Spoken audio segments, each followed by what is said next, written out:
Shalom, everybody. We're glad to be back tonight on this wonderful Wednesday night. A wonderful opportunity to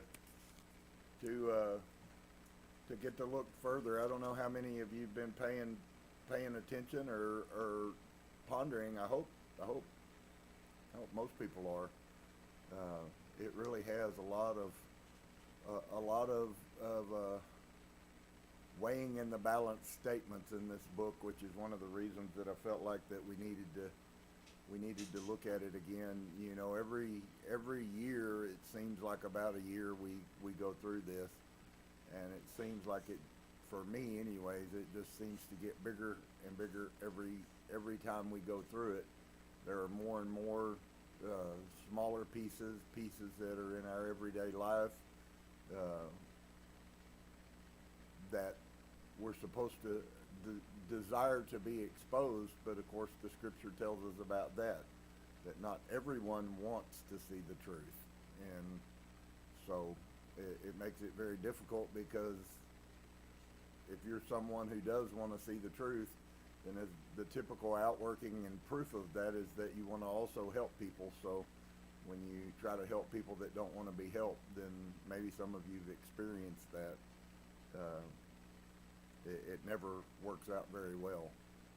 So we're in Ecclesiasticus chapter 5 tonight, and we're gonna go and see how far and see what all is in here. It's huge, I can assure you of that.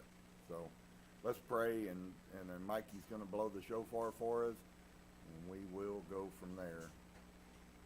Thank you tonight, Father, for all of your wonderful goodness. I thank you for the good things as well as the bad. I thank you for the struggle as well as the times when the road is easy in front of us. And I just ask you that you help us to continue to not lose sight, to not deviate from the left or the right because of detractors and people around that don't believe you. But give us the courage to continue to walk according to your right and focus on that only. And so I bless you tonight. I thank you for all your wonderful love. I ask you to strengthen us. I ask you that if we aren't these people in the negative sense that is being talked about, that you would then help us also to walk and grow by it. So I bless you and I thank you. Amen. Michael, thank you very much for that too, bud.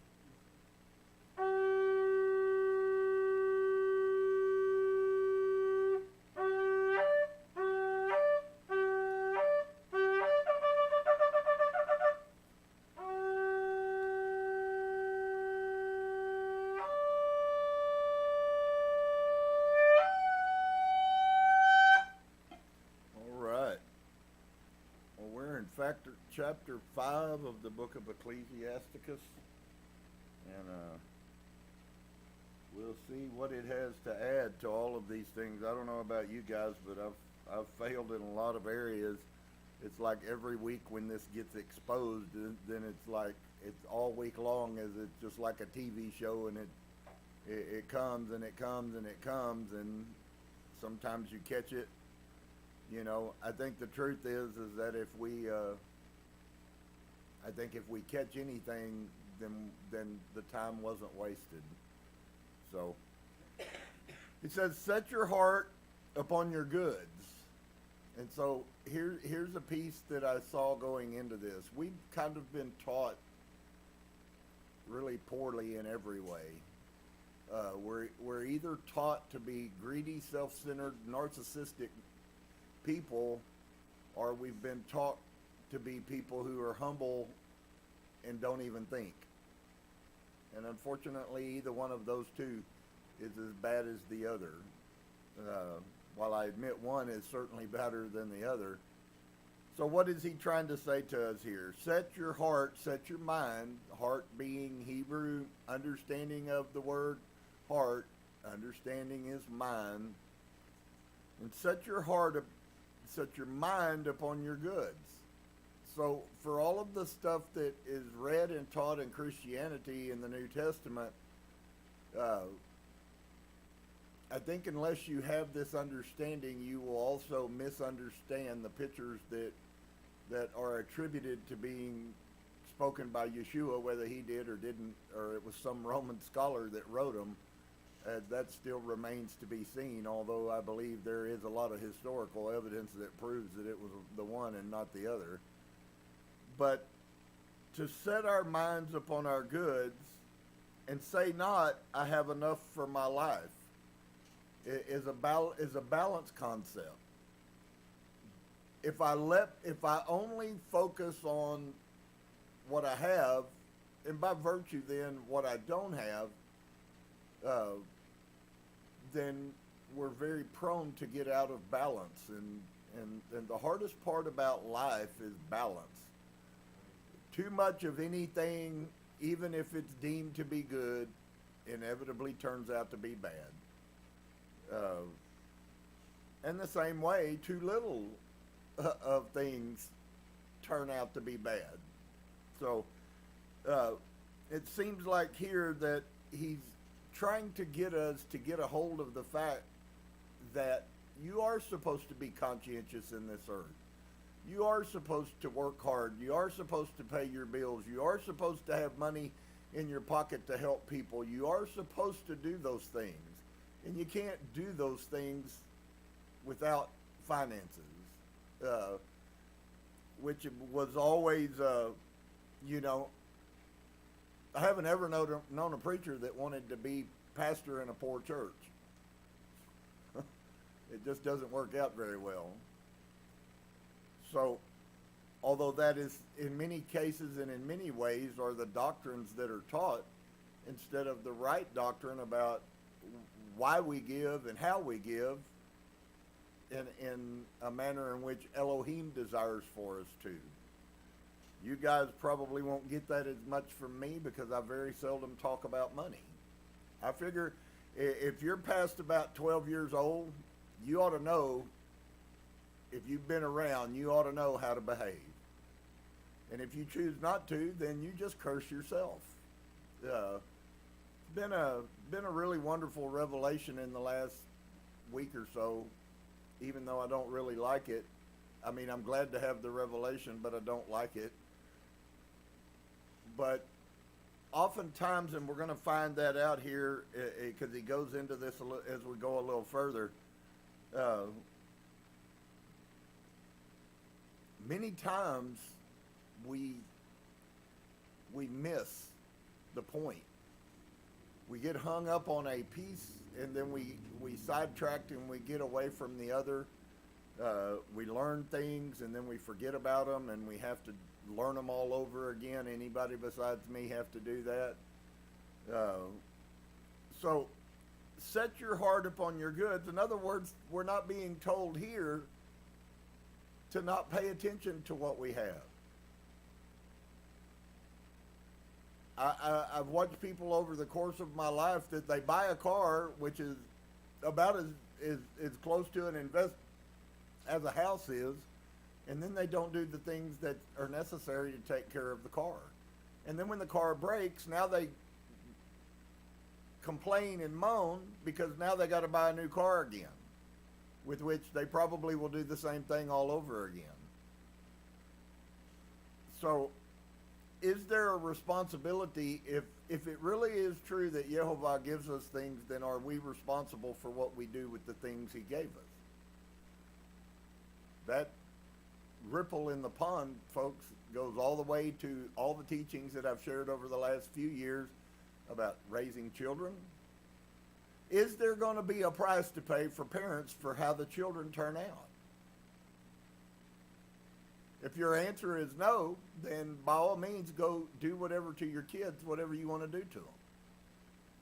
But you don't really believe that. Not if you believe Yehovah, you don't believe that. He shows us the path of the perfect father. The perfect father is a disciplinarian that doesn't let his children misbehave. He teaches them to walk rightly and to walk upwards and to walk forward. And a bad father teaches them that there are no rules. And there's lots of bad fathers. Doesn't matter whose family they are in or whose family they come out of. And the same with mothers. So please, I'm not just picking on men, and ladies, I'm not just picking on you. So we're to pay attention to our goods and say not, I have enough for my life, because unless you just have a whole lot of something, you don't have enough. You always find yourself back at the grocery store. You always find yourself back at the gas station. You always find yourself back at the whatever. So there's a concept there. There's a mindset there that he's trying to get us to get a hold of. Follow not your own mind. Oh, now see, how does then, so set your mind on your goods and say not I have enough for life, but don't follow your own mind.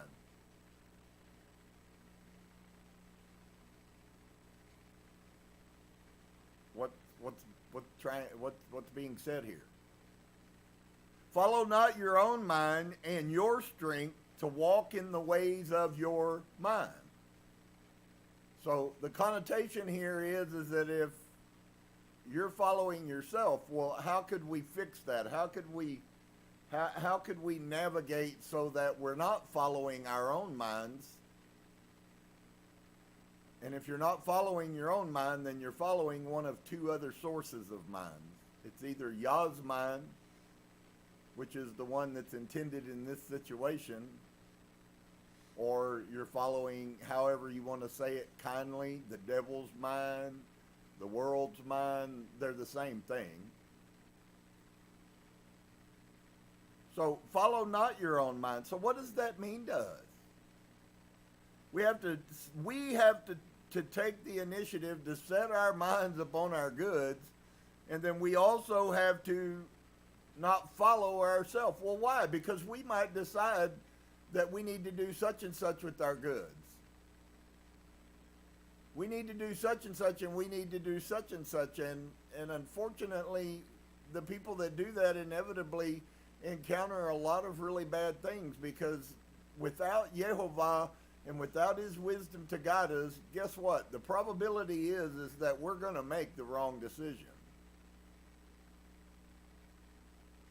Maybe some of you have experienced this. You go and buy a piece of equipment, or you go and buy a car, and boy, you got all these pie in the sky pictures in your mind about how things are going to turn out, and then it breaks before you've had it.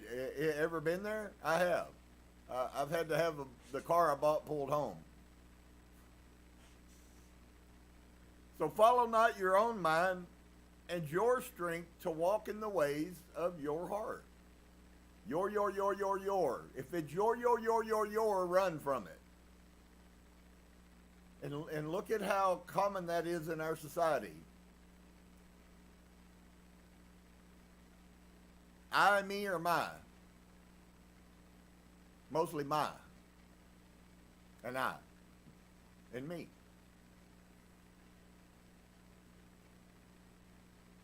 Follow not your own mind and your own strength to walk in the ways of your heart, and say not, who shall control me for my works?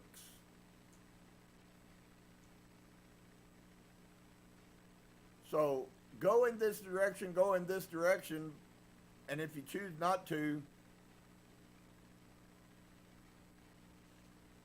some things may not work out very good for you. And say not, who shall control me for my works? Question. Don't ask yourself that. Who will control me? Nobody, as far as we go. For Yehovah will surely revenge your pride. So is it possible that everything that was leading up to that is really all, now he exposes to us what the problem is? When you watch over your stuff in pride, then it destroys. Pride always goes before destruction. Maybe you've seen the people who have lots of money and they spend lots of money because they have lots of money, and they break lots of things because why? Because they have lots of money. For Yehovah will surely revenge your pride. So it's very clear to us then today, or should be, it is to me anyways, that everything that's been being talked about really manifests itself in pride. How many of you ever made a major purchase of some kind and then it breaks on you, and then you never stop to ask yourself, well, duh, did I ever ask Yah what I was supposed to do here? Did I go through the authority passages that Yehovah? No, not a bit. You did what you wanted to and nothing else mattered. And you suffer, and that's just the way it works out. But Yehovah will surely revenge your pride. So, wow, listen to that terminology. Yehovah will surely. I listened to a person talk about that Yehovah really doesn't do. He's not going to punish any of us. He just loves us, and he rolls over like my little pit bulldog, and you can just pet his belly, and whatever your sin was is okay. And while I have to say, without question, it's pretty obvious to me that you have to be quite deluded in your mind to even come to that concept.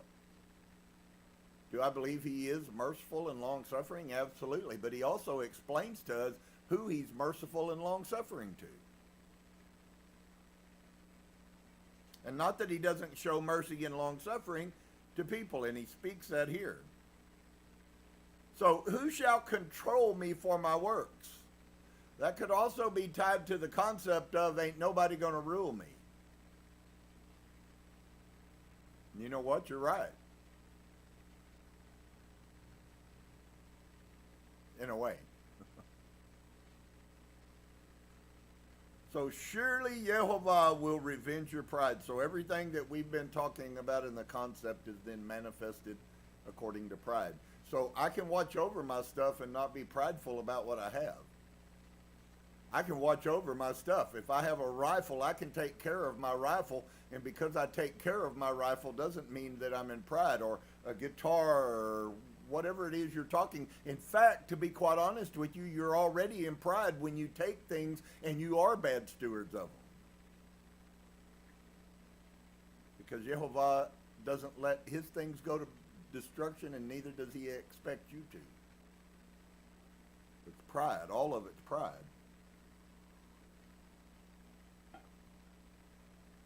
And he will surely repay us for our pride. And you see the term used here, it's actually not repay, it's actually revenge. Now, I know, again, there's a lot of people that don't want to use these words that are in the Bible because they're not woke. They're not, they're trigger agents. Say not, I have sinned, and what harm has happened unto me? And I don't say that there aren't people who actually say that, but I think what's significantly greater is that there's a lot of people, a large quantity of the society, who say that, though they never say the words, they say that by their actions. So they do things. I've watched them as long as I've been a pastor. I've watched people do this verse right here every service I've ever been in. Say not, I have sinned, and what harm has happened unto me? Ain't nothing happened to me. They just keep on doing the things. It doesn't matter how many times you tell them. Doesn't matter how simple it is. Doesn't matter everybody else knows. They just keep doing exactly what they want to do, which, as was just explained, folks, that ain't nothing but a manifestation of pride. I personally believe one of the greatest losses in the kingdom of Yehovah is that people don't take his principles and look at them in a light and then apply them in their life. See, this word is useless if you don't start applying it to your life, and if you don't start using it to diagnose the world that's going on around you. I assure you, you're living like the world if you're not doing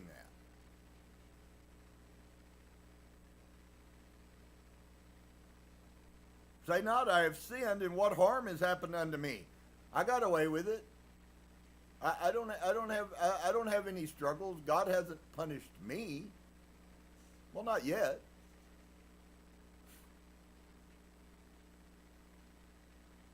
For Yehovah is long-suffering, and he will in no wise let you go.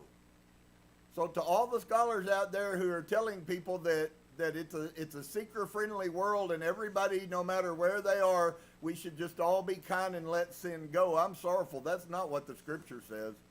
And if you're not bright enough to figure that out, then I guess there's a path that you deserve to walk on. But he's given us the path to walk on. And the path either is you believe him and obey him, or you're his enemy. And so we see all of these things going on. Maybe you see them going on in your family. Maybe you've had people in your family and you told the truth. And maybe they even listened to you at some point, and then they decided to choose to make you wrong.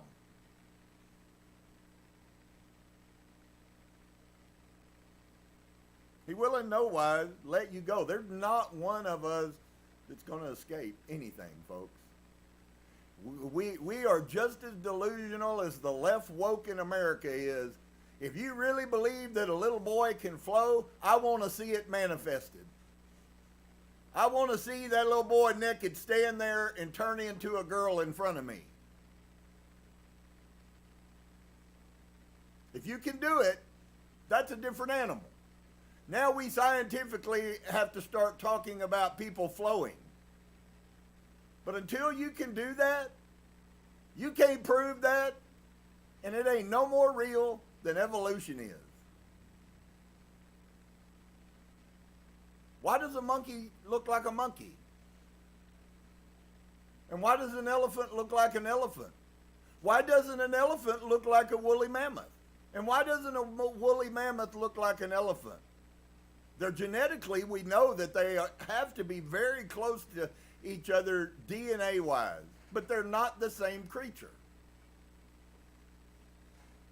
So are you trying to say that the woolly mammoths were flowing into being elephants by losing their hair and dying out 5 million years ago? Is that the flow of evolution? Because it just don't seem like it worked very well. And Freud didn't end up believing that anyways after his own son committed suicide. What a moron.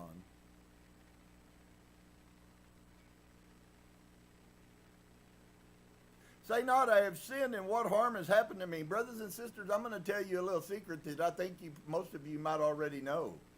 There has never been a question asked in the Bible that the answer isn't known.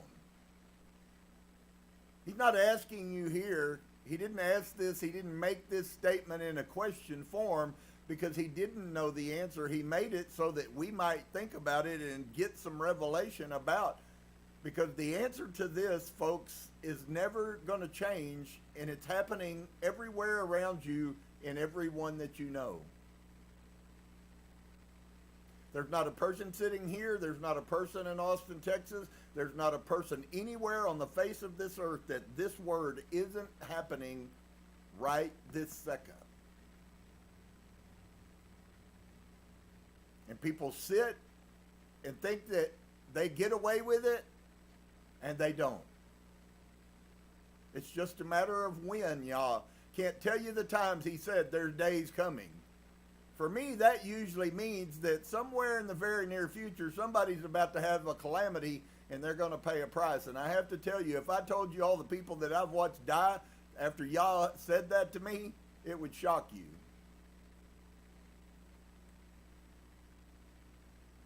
He's not going to not punish us. Concerning propitiation or sin, be not without fear to add sin to sin.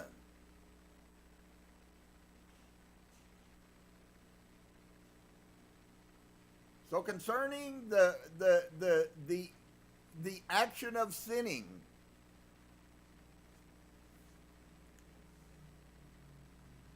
in no wise he will let you go. Concerning propitiation, be not without fear to add sin unto the sin, and say not his mercy is grace. is great. Right? As one preacher told me right before his life went in the toilet bowl, Brother Turner, I'm just riding the wave of grace.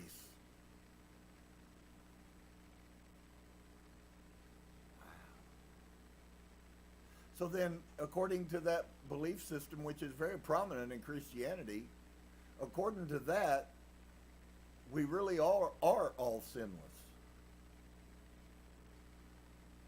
Right? I mean, you ate a piece of his arm. There's some pieces of the body I don't want to eat. How do I know which one I'm getting?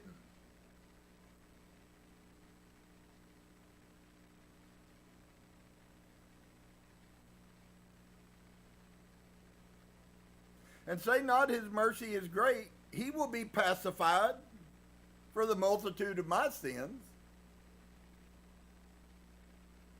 Don't you love the significance of a pacifier and being pacified? So here's how stupid this person is. It's as if they think that they can pacify, or they can give Yehovah a pacifier and he'll shut up because of them. Well, he'll let me go by. I don't know what he's going to do with everybody else, but I gave him the big pacifier and he's happy now. This really is the concept. It's so ludicrous to think about it like that, but if you get outside of just reading words for words, you begin to see that exactly what the thought process of this person is. And I know lots of these people, folks.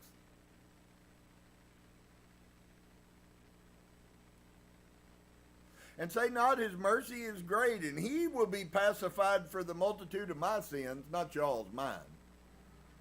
For mercy and wrath both come from him. Heard somebody ask a question recently, and they said, well, I just can't figure out how you balance judgment with mercy.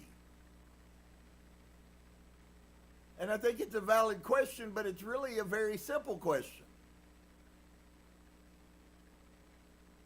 The Jews understood it. We read in the New Testament when they beat Paul, they showed Paul mercy. Instead of giving him 40 licks with a rod across his back, they gave him 39.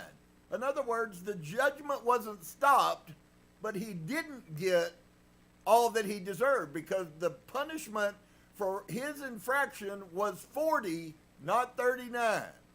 So that's how you balance judgment and mercy. It doesn't mean you stop the judgment. It simply means that you recognize that the full measure of that judgment is a blessing for you to then diminish it some. So maybe some of you have used to, before the CPS got involved, you actually maybe corrected your child. And they had a picture, that they got 3 licks if they got in trouble. And they never liked it if they got 4, but they were always joyous if they got 2.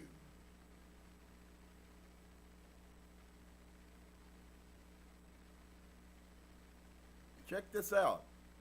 And say not his mercy is great. Is the writer trying to tell us that Yah's mercy isn't great? No. He's trying to get us to get a hold of how we take words and how we corrupt words.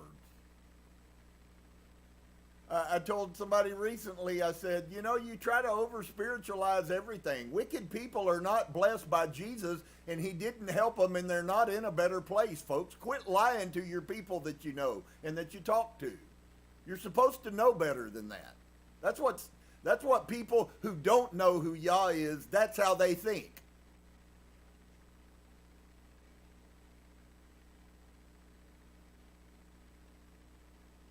How many obituaries you think have been written about people who never one time did a thing to honor Yah? And how the Lord Jesus Christ saved them, and they're on the other shores drinking a pina colada with Andy Griffith, waiting on a woman. Really? Man, he'd sure have to have a lot of benches over there, wouldn't he, Paul?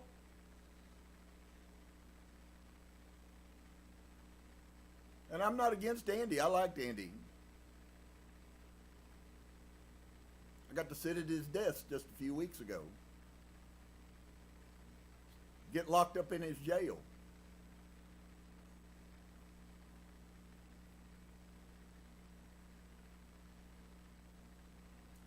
So concerning propitiation, be not without fear to add sin to sin. And say not, his mercy is great, and he will be pacified for the multitude of my sins. For mercy and wrath both come from him, and his indignation rests upon sinners. Is there anyone who doesn't understand that? Of course, Yah's indignation is not going to rest on you if you're not in the class of the sinner, but you got to define what the class of a sinner is. What is a sinner? A breaker of Yah's Torah. I'm glad you don't eat piggy hot dogs, but breaking the Shabbat is still a sin.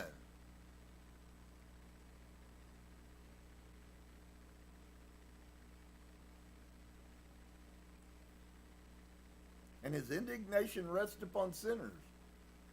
So you have to ask yourself a question then. So is Yah going to pardon them?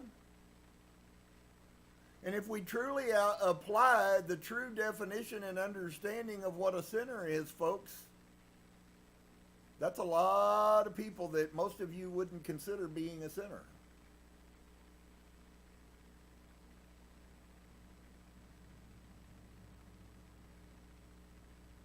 Make no tarrying to turn to Yehovah, and put not off from day to day. In other words, don't procrastinate.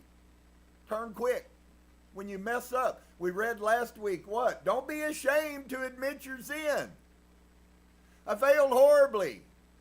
And I don't know in concept how much of that we actually should speak to other people, but there's many times, folks, I don't need anybody to tell me that I'm wrong. I know I'm wrong.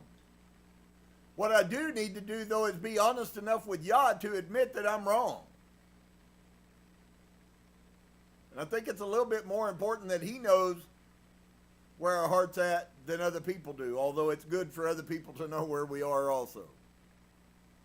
So it's not washing one out without the other.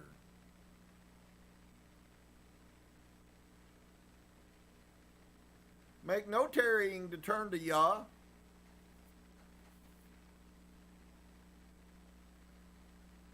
And put not off from day to day, for suddenly shall the wrath of Yehovah come forth, and in your security you shall be destroyed and perish in the day of vengeance. So it does appear to me, folks, and it's all over the scriptures. In fact, I suspect if I drew the parallels that I have in the recent, and we will get back to some of that as well, I would have to say that the real news is that we oftentimes really do believe that we're going to be okay.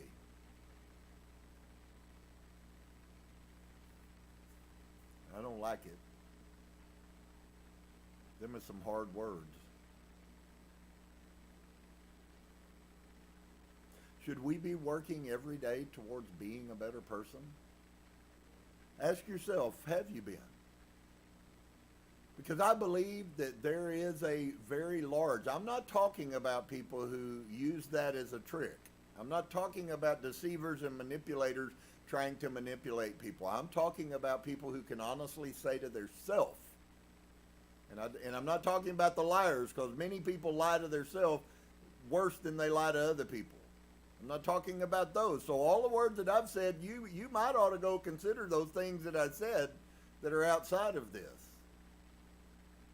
But I'm talking about just being humble enough to admit that you failed. You know you failed. You accept the responsibility for that. You fix it. And fixing it is saying you're sorry, right? Did you know that never appears anything that has anything to do with Hebrews? In the Hebraic mindset, although it is a part of it, That's not what makes you okay. What makes you okay is what goes on inside of here. I've had people say, well, I just can't be honest. Folks, we have a whole society full of people that can't be honest. That really, honestly, is not new to us. It really is the reality of the time that we live in. It's funny, somebody like Elon Musk comes out and says he's so fearful because of the mental illness that AI is causing from all of these different media platforms. And I read today before service that now they're talking about training AI so that they can diagnose the mental illnesses in the kids. So now they're going to cause them and diagnose them at the same time. Can I bet that the hospitals are going to be full of mentally ill people pretty soon? Does anybody see what's going on here? Can I please give you an insight you may haven't thought of? None of this that's going on in our society is accidental. There's not one piece of it. There's not one piece of the inflation. There's not one piece of the unrest, and every one of these pieces are choreographed like a dance. What's happening in the White House right now is exactly what they wanted to happen. Total chaos. Absolutely. China's been running this country for a while.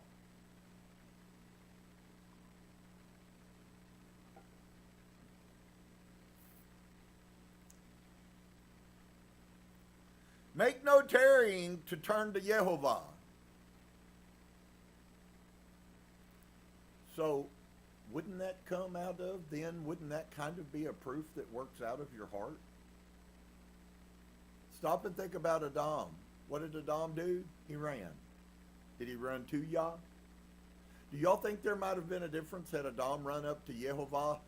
Knowing he was coming down, it wasn't like he hadn't been there. It wasn't like he hadn't been walking with him. Do you guys think that Yah would have acted differently towards Adam and Huah if Adam had run to him and fell on his face and begged him, Father, please forgive me. I erred, and I know I erred, and it wasn't the woman's fault, although she offered it to me. If you want to kill her, but I didn't eat of it. Do you guys think that there would have been a difference? I believe there would have been. I believe there would have been. See, the principle that I've shared with you recently about no one will die for the sin of someone else, Adam couldn't die for Huah's sin.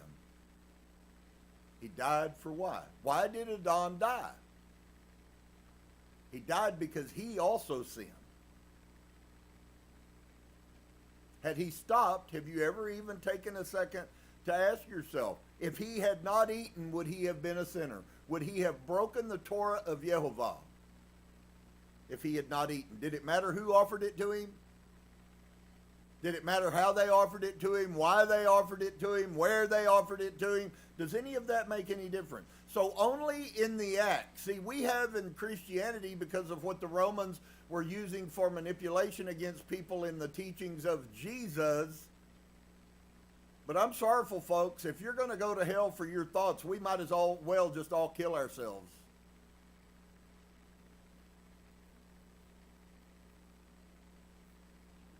And you don't find that in Judaism. They don't believe that bull crap. Not a bit. You're not guilty until you've sinned. Adam could have stood there and looked at that fruit in Eve's hands for 25,000 years and said, nope, I ain't going to do it. Yeah, I thought about it. I spent 5 full days looking at that fruit. But I didn't eat it.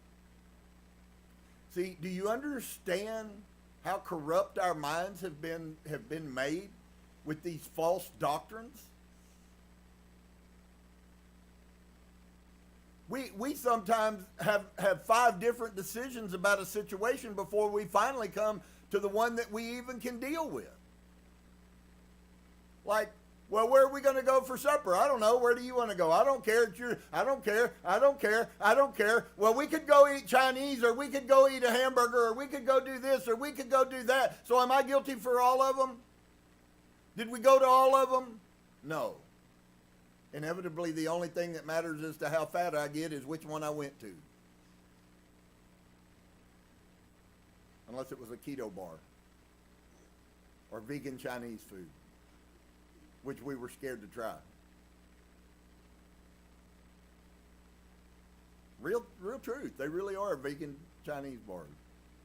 I don't know how you get there, but I guess you get in the car and drive. Make no tarrying to turn to Yehovah. Is it important that we do this quickly?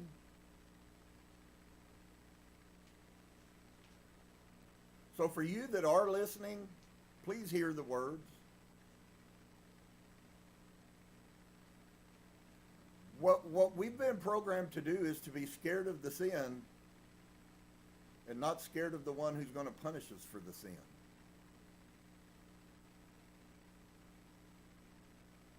Would it be better if we drug our foot like Adam did and went and sat under a tree? Can I show you a principle about Adam sitting under a tree that you might not have considered? Is there anybody that can hear my voice that really believes, first off, that Yehovah really didn't know where he was at, and secondly, that he had sinned already? So he was like, now, the creator of all heaven and earth who knows the end from the beginning, he created humanity with an ending at the beginning. That is to say, he knew what the demise of humans were going to be before he ever made them. When this cycle is over, whatever he makes next, he will also know the end of it.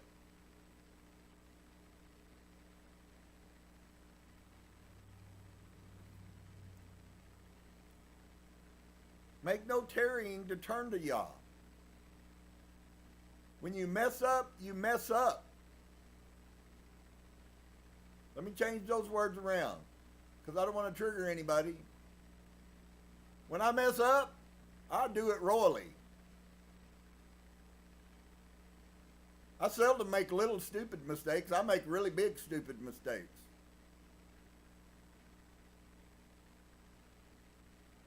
But the difference is that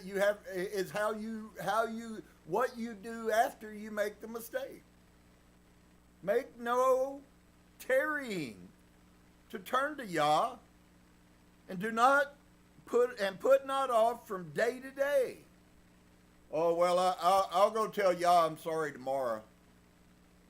What usually happens? Tomorrow turns into the next, turns into the next. Some of you, if you sat down and actually thought real hard, you could probably fill a notebook full of sins you've committed that you never even thought twice about even apologizing to him for. So there's a reason why he doesn't want you to wait. When you mess up, recognize it and go make it right. And the sooner you do that, the less time you have to spend being under condemnation. And I don't know about you guys, the only thing I like more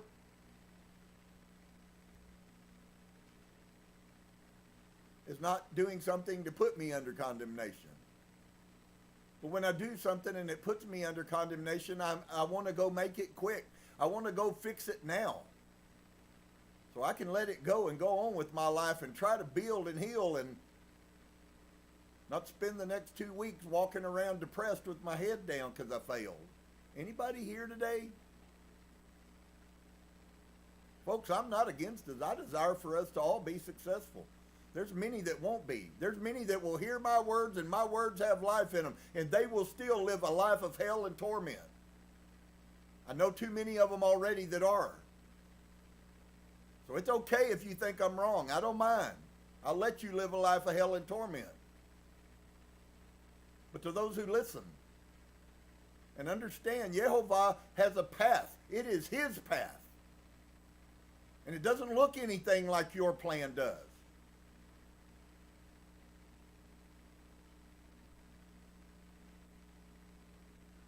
For suddenly shall the wrath of Yehovah come forth. In other words, you might not have time. Today, tonight, might be your last opportunity. There will be people all over this world that their life will cease to be today. It was their last opportunity. Are you really sure that it's not going to be yours.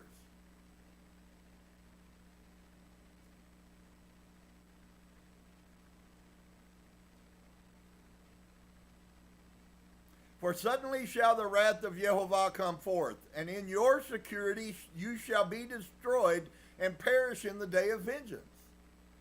Wow, that's so huge, man.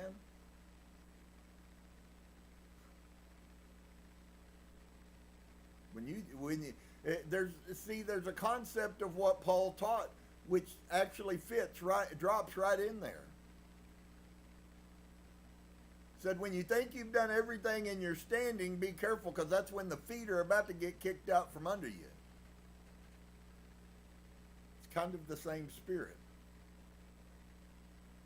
I'm okay. Y'all ain't done nothing to me yet. Well, the one time when he does, folks, I promise you, you won't be able to deal with it. Set not your heart upon goods unjustly gotten. Some of you maybe been in that situation before where you were the thief. Or maybe you've been in the situation where you were with somebody else and you watched them steal something and you knew they stole it. Do you know you're just as guilty as they are?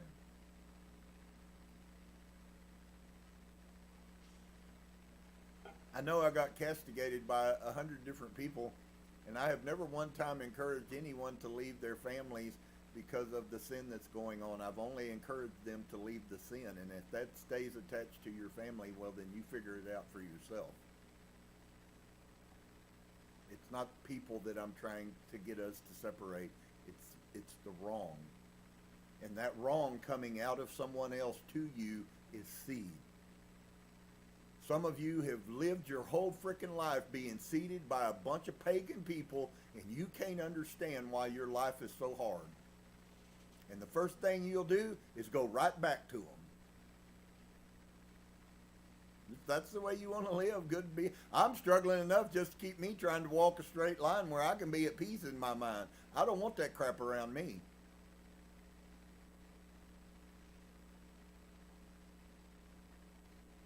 Set not your heart upon goods unjustly gotten. Doesn't matter how you, doesn't matter whether because they stole them, doesn't matter because you cheated somebody. Really doesn't make any difference. Yehovah knows whether you got them right or not. And if they're wrong, you're going to pay a price for it. For they shall not profit you in the day of your calamity. Wow, it's so amazing how this just keeps coming back out. Folks, can I give you an insight maybe you haven't picked up on?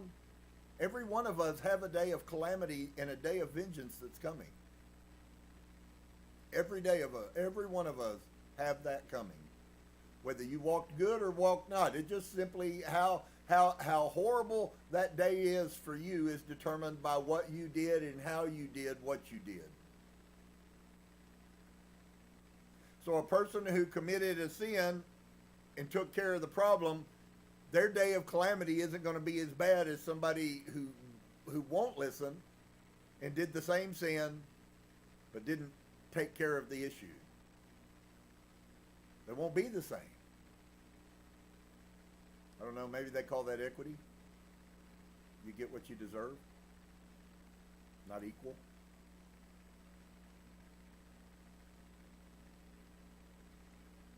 Set not your minds upon goods unjustly gotten, for they shall not profit you in your day of calamity. Winnow not with every wind, and go not into every way. For so does the sinner that has a double tongue. And those things are really difficult for us to not do. The winnowing of concept is the cleaning of your weight, which has to do with your finances, your provision. There's a way to winnow and there's a way to not winnow. So does the sinner that has a double tongue. Be steadfast in your understanding and let your word be the same. Be swift to hear and let your life be sincere. And with patience give answer. Kind of reminds me that has the spirit of Micah 6, what is it, 6:4, 6:8? Where what is required of you, O Son of Man, I shared this with y'all a few times, but to walk humbly before Yehovah. Be swift, love mercy and walk humbly. Be swift to hear and let your life be sincere, and with patience give answer. If you have understanding, answer your neighbor. So if you have understanding and you refrain, then you have what? You have gone against Yehovah's words. Your words are not the same as his. Well, I knew how to tell him how to fix the problem, but I didn't really want to. I was mad at him.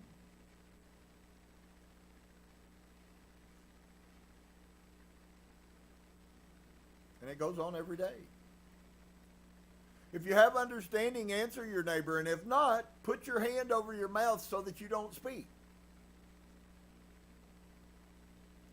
Honor and shame is in talk, and the tongue of a man is his fall. So you can either fall for the right things or you can fall for the wrong things.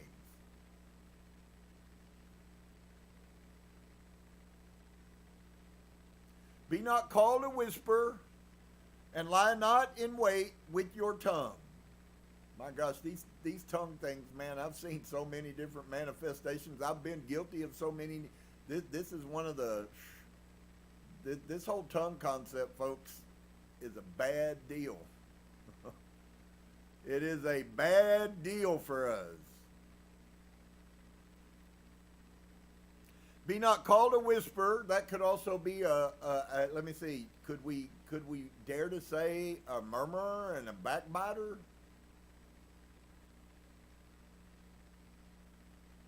And lie not in wait with your tongue. I've had people do this as long as I've been in the ministry. They did before. I just didn't care about it. Yeah. Just looking for something to speak bad about somebody. Typically it comes out of jealousy and envy.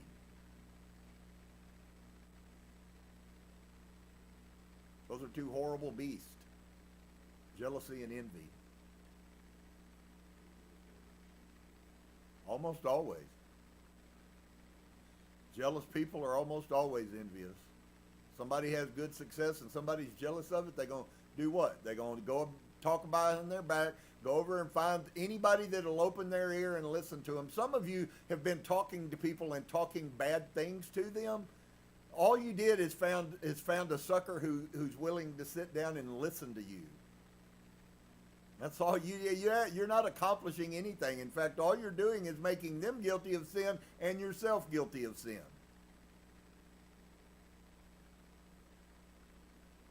Be not called to whisper, and lie not in wait with your tongue, for a foul shame is upon the thief, and an evil condemnation upon the double tongue.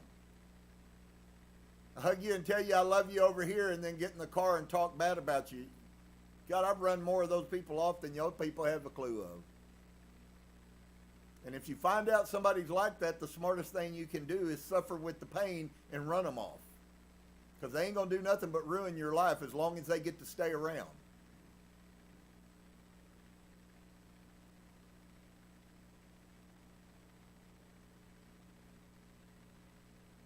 Be not ignorant of anything in a great matter or a small. Why? Because you need to know if that person who's giving you the Judas kiss and then goes home and tells his kids that you're wrong, or goes to a friend's and talks about it, you need to know that.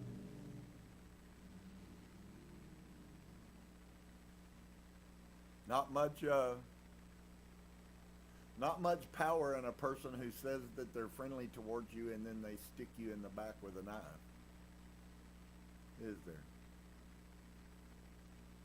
The scripture is very clear about what a friend is and what a friend isn't. And for all of us, we all have people around us who are doing that. It's not an if that is. They are. And we're obligated to Yehovah to know those things. I've been condemned because I said what the truth was. Well, if it wasn't true, I wouldn't have said it. And if you hadn't have done it, then it wouldn't have applied to you. So if you, right, exactly what Dave just said. If it wasn't true, it wouldn't condemn you. You wouldn't have any condemnation if you weren't doing the things that are being talked about. So, and please, you don't need to explain that they're older than you are and you're just following their bad behavior. Like that's somehow going to help you. I think that's another piece of the sickness, the mental sickness that's running through this society we live in, folks. People really say things like that and think that they actually mean something. It's not truth, it's a lie. Whoever the person is, whatever their place or whatever is, it's not going to change a thing, folks. If they're doing those things, it's wrong. It doesn't matter who they are. It doesn't matter how old they are. It doesn't matter how young they are. It doesn't matter how supposedly smart they are. It doesn't matter how not smart they are. It doesn't matter how educated or how uneducated.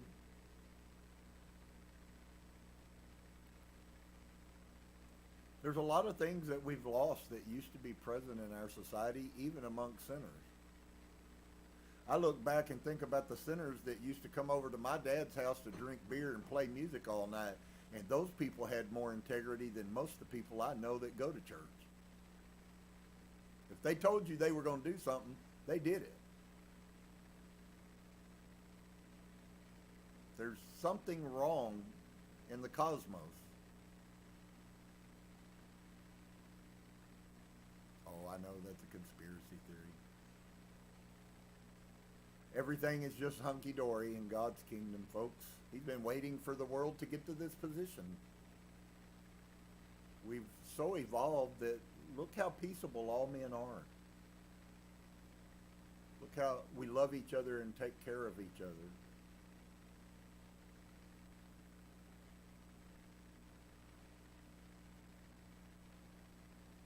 Really?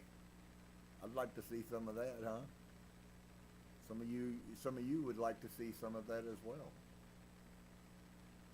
And so if you can't see it in society, then what is the purpose of all of this wisdom that every week I've been sharing? What is the purpose of it, Dave? What is the purpose of all of this? Okay, that's good. Dave said to teach us what's right. And I'll agree with that, but really it's more to expose almost what's wrong so that we can do what's right. See, if you go to a Sun Worship church and they tell you that all the things you're doing are going to get you into heaven, but there is no heaven and that's not the journey and that's not what it's all about, you did all the things. I watched my grandfather do all the things. As a Christian goes, he was exemplary. But you know what he didn't do, folks? He didn't do what the scriptures said. He did what Christianity said. And so whether somebody's sitting here telling you the truth and you deny it, or you're sitting in a church being lied to, accepting it, isn't the net gain or the net loss out of that, isn't it exactly the same thing? So we then have to learn how to hear what's right, and we have to learn how to hear what's wrong and be able to discern the two of them. Think about how many thousands of people have taken communion. And I guess that's okay if you're a Christian. But I assure you, Yeshua wouldn't have had anybody taking it with him on that fateful night had he said those words. Because they'd all got up and left. Right. crackers for Jesus. It's pretty crazy. Folks, it is important.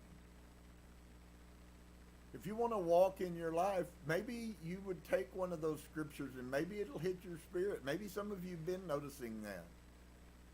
Doesn't mean that we can't walk past them. It just means that as we walk past them, we have to recognize we did and turn around and go backwards.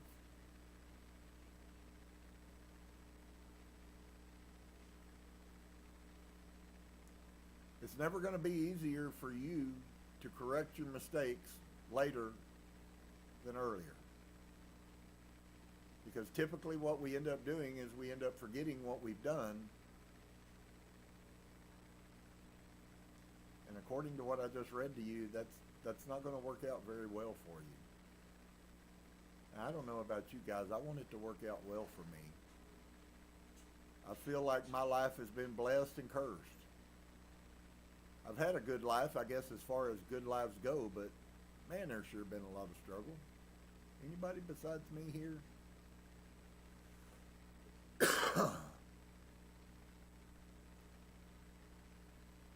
So, I hope you won't close your ears. You need to learn these things. You need to learn how to have honesty and integrity. You need to learn how not to be prideful. And if we were real good at doing those things, I doubt scarcely that they would be mentioned over once or twice, but they pop up everywhere all over the Bible. So he must know that we're not very good about learning how to do these things or not do these things.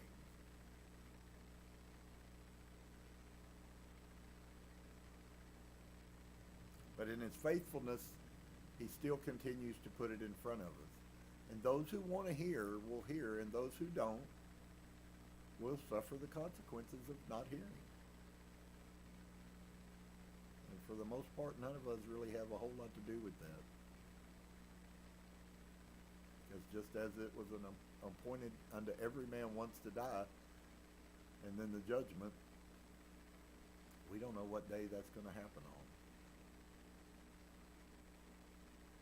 So, let's righteously contend for the faith, and we will all be blessed. Let's pray. Father, bless you tonight. Thank you for your wonderful love and your mercy. You haven't spoken anything that's too hard here for us to do. You've just spoken things here that are hard for us to deal with. Not to do them, but to deal with them. Some will say, I don't care what that says. I'm not going to do it. I want more of the world. And for those people, I'm sure you'll give them more of the world. And so I bless you and I thank you. I ask you to be with us. I ask you to protect those true people that love you and have a desire to follow you. I thank you for all your amazing goodness. Amen. Mr. Michael.